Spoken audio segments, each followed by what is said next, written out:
where the basic salary is entered by user and the DA dearness allowance percentage is also entered by user, as well as the deductions like the NPS DA and NPS percentage is entered by user. Is entered by user. Calculate the net salary. Clear? So we have to calculate the net salary. Now, in the question, it should be mentioned that DA is always allowances are added and the deductions are subtracted. So this should be given in the question that DA will be added. DA is ma'am added. NPS क्या है ma'am? New pension scheme, pension जो अभी हम लोग का deduction होता है, ठीक है। तो ये दिया रहेगा, इसमें ज़्यादा हमको नहीं सोचना है, हमको खाली परसेंटेज यूजर से लेना है कि डीए का परसेंट कितना है, एनपीएस का परसेंट कितना है, बेसिक सैलरी से उसका वैल्यू को कैलकुलेट करना है। अब इसमें लिखा है DA is added and NPS is subtracted. NPS is subtracted मतलब तुमको क्या करना है, नेट सैलरी निकालने के लिए तुमको यहाँ पे डीए को प्लस करोगे और एनपीएस को माइनस करोगे। तो सबसे पहले हम क्या करेंगे, यूजर से बेसिक सैलरी ले लेंगे। बेसिक सैलरी कैसे लेते हैं, फ्लोट करके लेते हैं। तो इसमें हम फ्लोट इनपुट, क्योंकि वो डेसिमल में भी हो सकता है तो इसीलिए हमने यहाँ पे फ्लोट करके लिखा है। Enter your basic, enter the basic salary. तो ये बेसिक सैलरी हमने यूजर से ले लिया। अब इसके बाद हम क्या क्या लेंगे, दो चीज और लेना है हमको। परसेंटेज लेना है, किसका, डीए परसेंट लेना है और ये स्मॉल लेटर में डालते हैं, ठीक है। डीए परसेंटेज लेना है और पीएफ परसेंट लेना है। लेने के बाद हम क्या करेंगे, डीए को कैलकुलेट करेंगे। परसेंट लेने के बाद हम बेसिक सैलरी से इंटू करके हम कैलकुलेट करेंगे कितना है। एक बार चार्जर को लगा लूं जल्दी से।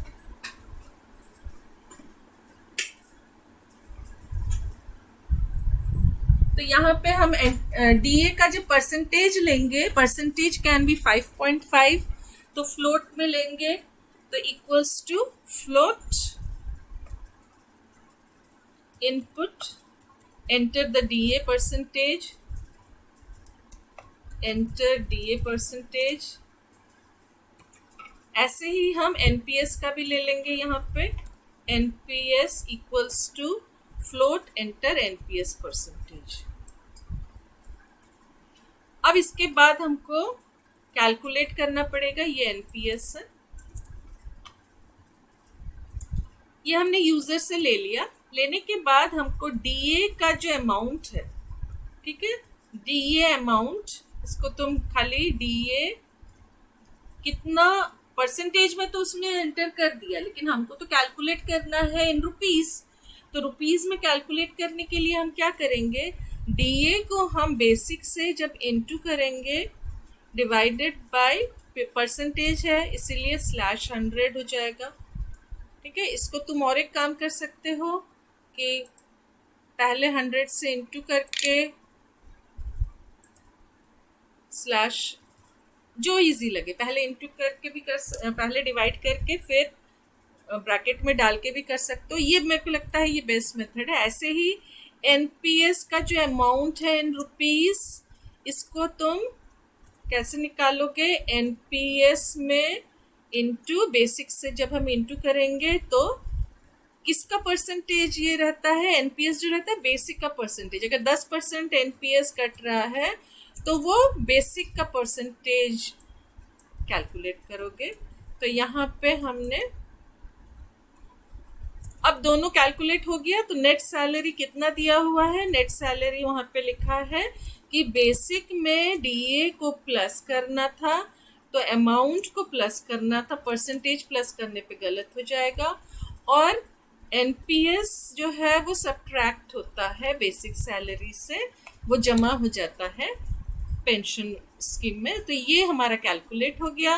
अब हमने इसमें प्रिंट कर दिया। प्रिंट क्या करना है, net salary equals to of the employee, net salary is, देखो जिसको तुम एज इट इज, जैसे नेट सैलरी को मैंने डबल कोट्स में लिखा है तो वो एज इट इज प्रिंट होगा। अब मेरे को वैल्यू किसका प्रिंट कराना है, नेट के पास नेट सैलरी है। जब इसको तुम एग्जीक्यूट करोगे सबसे पहले ये पूछेगा enter the basic salary. Suppose किसी का बेसिक सैलरी अगर 20,000 रुपीज है, ठीक है। अब उसने पूछा डीए परसेंटेज, डीए सपोज उसका 50% डीए है और एनपीएस सपोज उसका 10% है या फिर 20% है। तो इसमें क्या हो रहा है कि नेट सैलरी उसका जो है, देखो 20,000 का 50% कितना होता है, 10,000 होगा। तो उसमें 10,000 प्लस हो जाएगा तो 30,000 हो जाएगा। और उसका 20% कितना होता है, 4,000 होता है। तो 30,000 में 4,000 माइनस होके नेट सैलरी तुम्हारा 26,000 है। तुमको अगर यहाँ पे ये भी देखना है कि कितना उसका डीए कितना है, बेसिक कितना है, पूरा डिटेल देखना है अगर, तो तुम एक काम करो, यहाँ पे print DA is this much, NPS is this much, ताकि तुम जब सब्ट्रैक्ट कर रहे हो तो वो तुमको क्लियरली दिख जाए। जैसे इसको एंटर, यहाँ पे हम डीए को प्रिंट करा देते हैं, डीए इज, और यहाँ पे एनपीएस इज, ठीक है। तो यहाँ पे डीए अमाउंट जो है इसको यहाँ पे हम प्रिंट करा देते हैं डीए में, और जो एनपीएस अमाउंट है मैं कॉपी करके यहाँ पेस्ट कर रही हूँ, ठीक है। इसमें हमने, अब जब रन कराओगे तो क्या होगा, बेसिक सैलरी सेम मैंने एंटर किया 20,000। जब मैंने एंटर किया, अच्छा डीए उसने पूछा 50, सेम मैंने डेटा डाल दिया सपोज। तो अब क्या है, डीए उसने दिखा दिया 10,000 रुपीज, एनपीएस 4,000 रुपीज। तो नेट सैलरी कितना हो गया, 20,000 में क्वेश्चन में दिया था डीए को प्लस करना है और एनपीएस को माइनस करना है, तो इसमें 26,000 आ गया, ठीक है। तो जब प्रैक्टिकल एग्जाम लिखोगे तब क्या करना है, तुमको क्वेश्चन दिया रहेगा, you have to write the program as well as you have to write this output also, both the things you have to write, clear? So in your practical exam you will write your question, the question will be given to you as aim, and then you will write program, and then you will write the output also.